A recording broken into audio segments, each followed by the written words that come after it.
L'Algérie occupe le 3e rang des pays les plus dynamiques en matière de réalisation et d'utilisation des nouvelles technologies. Ce classement est celui de l'UIT, l'Union internationale des télécommunications. Un bon positionnement en dépit duquel le pays peine à développer son commerce électronique. En effet, les transactions via les réseaux informatiques et notamment Internet ne sont pas légion.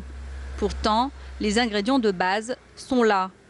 Le marché est quasi vierge, la demande est relativement importante, 80% de la population est connectée à Internet. Il existe en outre de multiples interfaces électroniques et digitales pour favoriser le commerce en ligne, PC, tablettes, smartphones et Smart TV. Le pays compte par ailleurs près de 45 millions d'abonnés en téléphonie mobile, une aubaine quand on sait que le smartphone est l'outil privilégié par le consommateur pour effectuer ses achats en ligne. Le terreau favorable au développement du e-commerce est donc disponible, notamment avec l'introduction dernièrement du e-payment. Ce mode de paiement n'étant pas généralisé, les quelques cybermarchands algériens ont dû s'adapter à la réalité du marché et ont trouvé une parade pour sécuriser leurs transactions en ligne.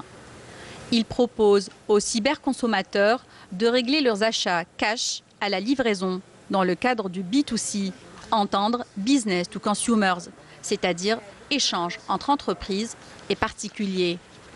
Par contre, dans le cadre du B2B, business to business, les clients sont des entreprises qui effectuent le paiement par chèque ou virement bancaire.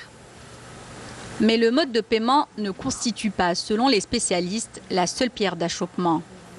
Le cybercommerce bute notamment sur l'absence d'un cadre juridique qui définit clairement les responsabilités des acteurs et les droits des clients. Il y a également la difficulté de trouver du personnel bien formé dans le domaine de la vente en ligne. Pour les opérateurs économiques, il est impératif d'encadrer juridiquement les transactions électroniques pour protéger le consommateur. Il est surtout primordial d'avoir une bonne politique de promotion des TIC pour développer notre économie numérique qui représente, malgré les efforts déployés, moins de 4% du PIB.